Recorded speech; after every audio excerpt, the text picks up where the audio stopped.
Kalau saya lihat risetnya Indikator Politik Indonesia kemarin rilis, apapun kata orang mengenai Pak Jokowi, tingkat kepuasan kepada Pak Jokowi masih 77, sekian persen. Nggak turun ya? Iya. Turun cuma 3%. Iya, makanya kan kemudian kalau ada yang mengatakan ini saatnya revolusi, ya ini adalah puncak kejahatan atau kegelapan demokrasi. Setelah ini akan revolusi, gitu.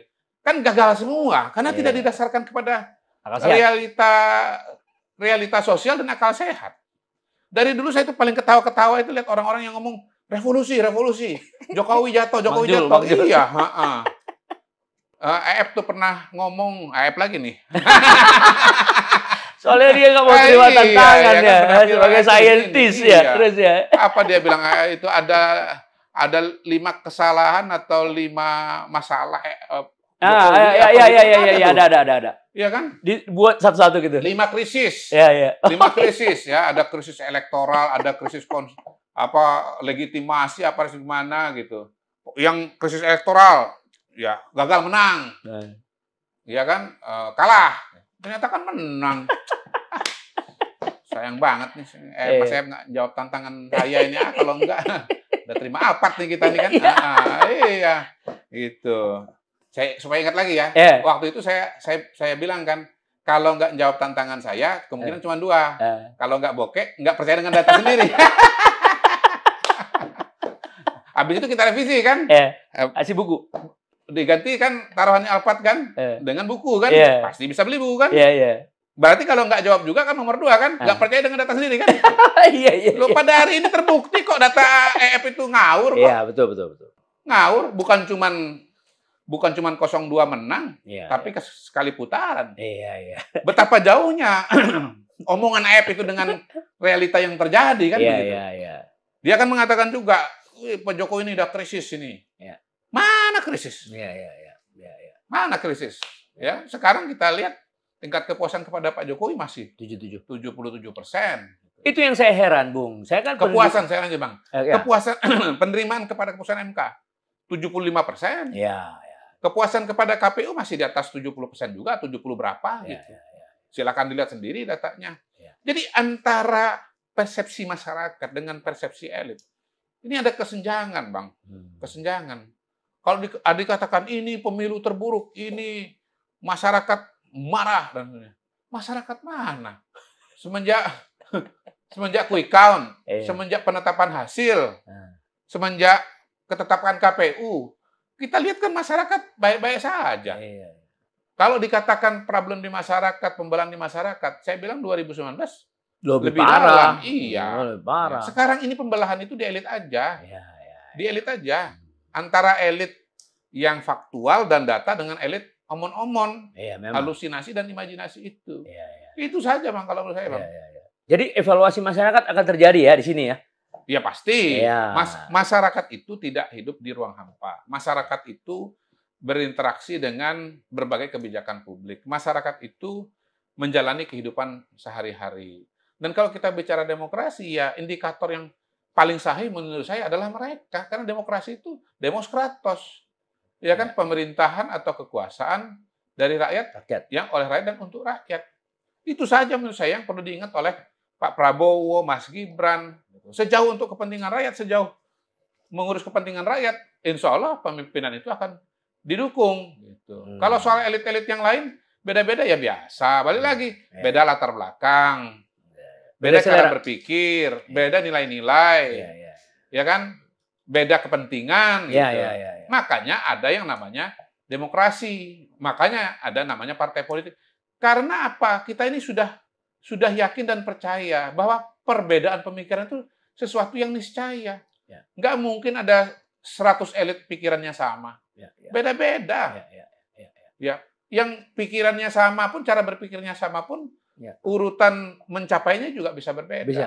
Iya. Sehingga akhirnya kadang-kadang kita lihat ini antara partai A dengan partai B ini bedanya apa sih kan gitu kan? Sama aja kayaknya ide gagasannya. Ya mungkin perbedaannya bukan di situ.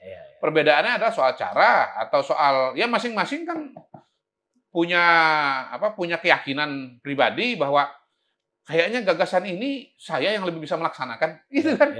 Semua hal dia sama, cuman kebetulan ada 2 orang aja sama-sama hebat, sama-sama punya panggilan dan sama-sama merasa bisa, gitu. Itu aja. Perbedaan-perbedaan di dalam demokrasi itu ada suatu keniscayaan, dan cara menyelesaikannya adalah dengan menyerahkan pilihan kepada rakyat. Ketika rakyat sudah memilih, ya sudah itu. Jangan kemudian Anda katakan kalau Anda kalah, maka kebenaran sudah mati. Atau kebenaran sudah dikalahkan, atau kegelapan sudah datang. Sorry ya, gitu. Emang rakyat juga berpikir gitu? Enggak lah.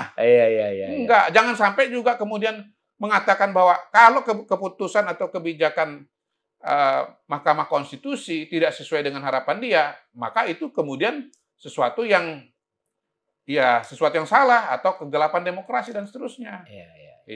Itu namanya komikus curiae, bukan amicus curiae. Komikus curiae itu. Fiktif.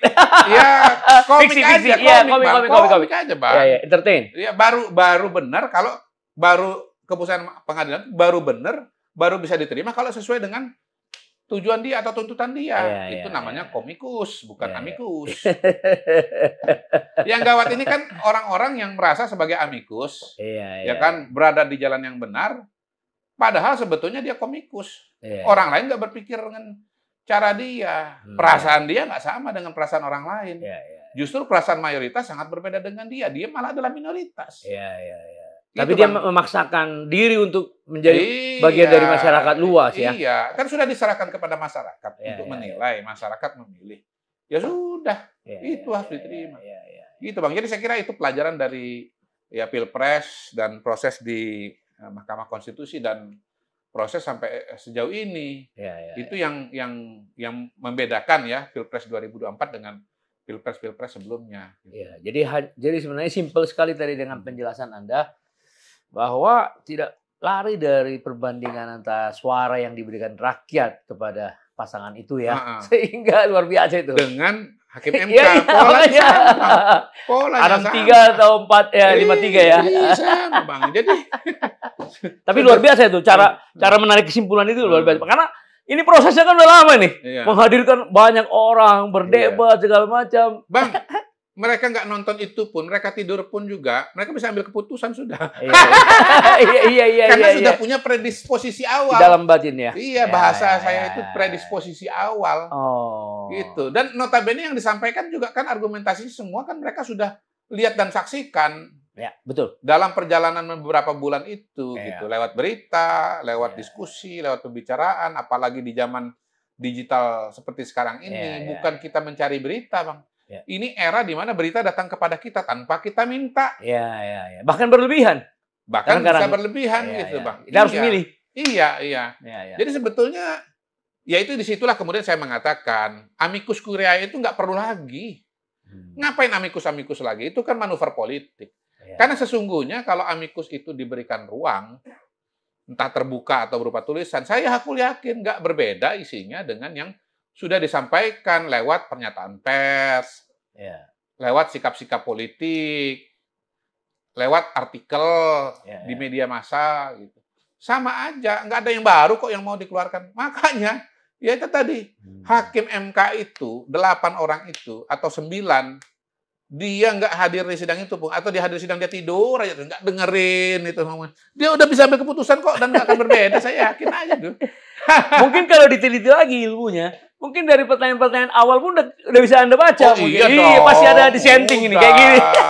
Dari Hakim MK itu udah kelihatan siapa nanya apa, arahnya kemana, kan gitu kan. Siapa nanya apa, arahnya kemana kan. Itu psikologi luar biasa, psikologi ini. Itu yang kan ada hakim tuh yang nunjukin peta-peta Pak Jokowi kemana. Itu kan hakim yang kemudian mengatakan ini pemilihan ulang di beberapa tempat kan. Seandainya itu menang, saya yakin pemilihan ini mana? Yang dia tunjuk-tunjuk itu. Iya.